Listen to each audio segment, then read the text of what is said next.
Hi, Sarah here with a layout process video using the Mind the Scrap October kit.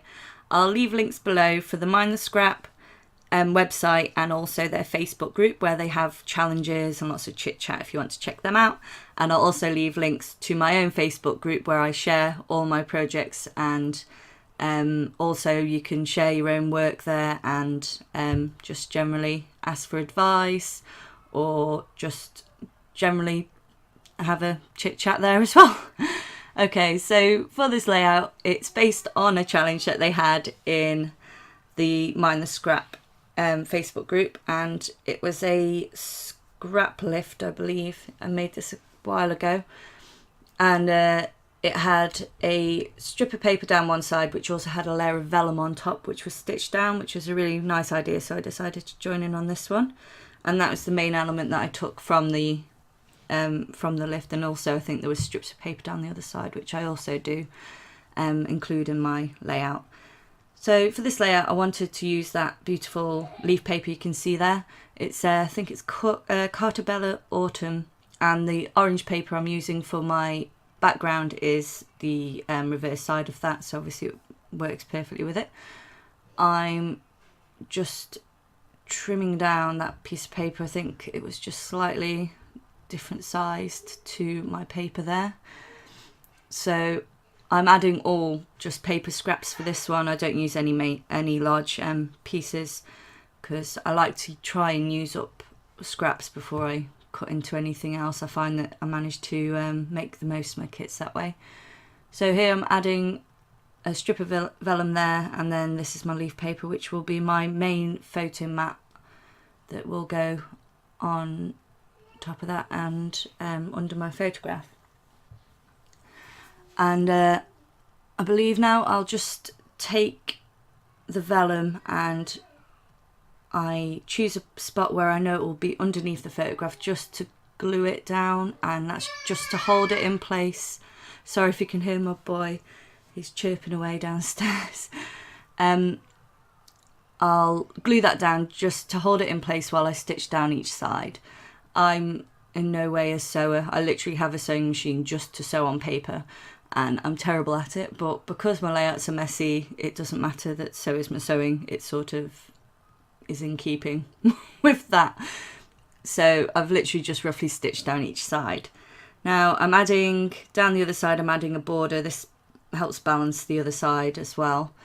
So the strips of paper are thicker at the top rather than the bottom, and then with the photo and photo mat, that's going to sit lower on the opposite side. It's just so it looks better to the eye. So I'm using my ATG gun just to lay down some adhesive to make it easier just to put those strips of paper, because they are really thin, so it was easy to put the glue down first for those.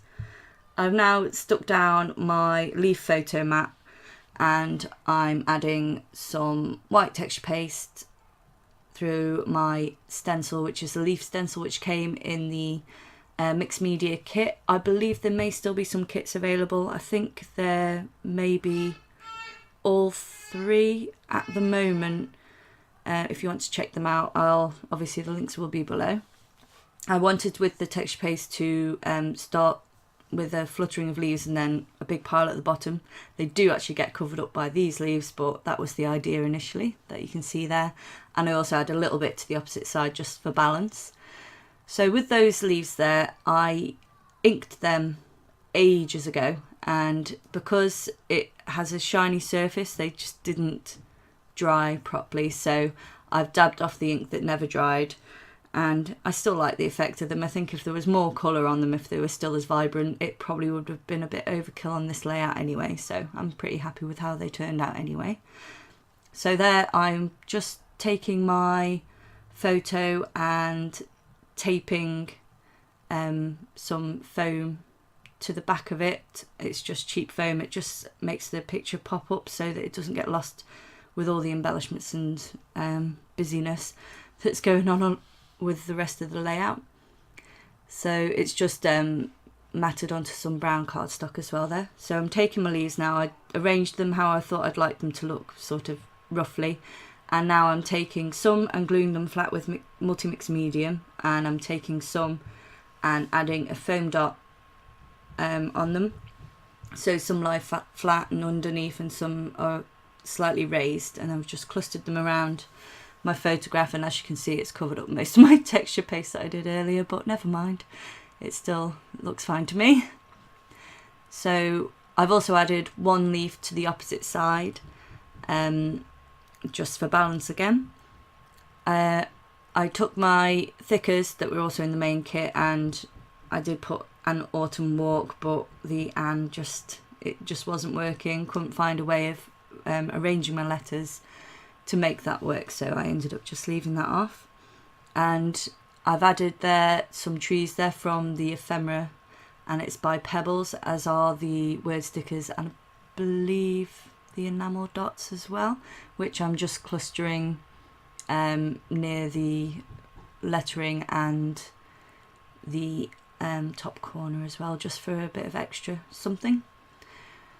So for adhering my ephemera, I do the same as I did with the leaves, where I glue some flat and then add foam dots to some. So I add foam dot to the little hedgehog and to the trees, which I did want to add to a different layout, but I'd added so much to that layout it was a bit overkill. But the way I arranged them was the same as I have done on here, and they've worked out perfectly for this layout. It's the absolute perfect theme for them, so I was pleased that I did actually end up using it on this one. And all I did was add foam dots to one side and a little bit of multi-mix medium to the other, so that it sits flat against the photo because it's raised up then. I also decided not to use some flowers in the end because I decided it didn't need it, and I felt like it was drawing focus away and it was too bright compared to the rest of the embellishments on there. So next I add just some splatters of ink. I don't need this paper to be gessoed, or it doesn't need to be mixed medium paper, because it's only a few splatters, so it doesn't warp the paper, it's not saturated enough. I've just added my date to the bottom there as well. And the sprays I use for this are Mr. Huey's, a blue one called Honor Society, green is Doris, and then some gold Heidi Shine, because it has to go on everything because it's pretty. It's not Heidi Shine, it's Heidi Swap Colour Shine. That'll be Adele. I'll leave links below for Adele's videos, actually, they're really good. She's absolutely fantastic. So I'll leave a link to her as well. She calls it Heidi Shine. So as you can see, I'm just adding the splatters where there's already embellishment, so my white spaces stay mostly white. And I added blue to this one because there's a little hint of blue in the paper. There's little blue enamel dots, and the blue that me and my boy are both wearing, it just you know, draws everything together a bit better. And I'm dabbing off some of the ink, especially off the leaves, because of their glossy finish, I allowed it to saturate and then just dabbed it off. And here I'm just adding my gold Colour Shine to finish it off, and just dabbing up a few bits that I know will smudge if I don't. Basically anything that's shiny, like enamel dots or glossy paper photographs, it doesn't always dry perfectly. And that's me done. If you like this video, then please hit like and subscribe, and don't forget there are links below, and here's some pictures with some close-ups. Thanks for joining me today. Bye!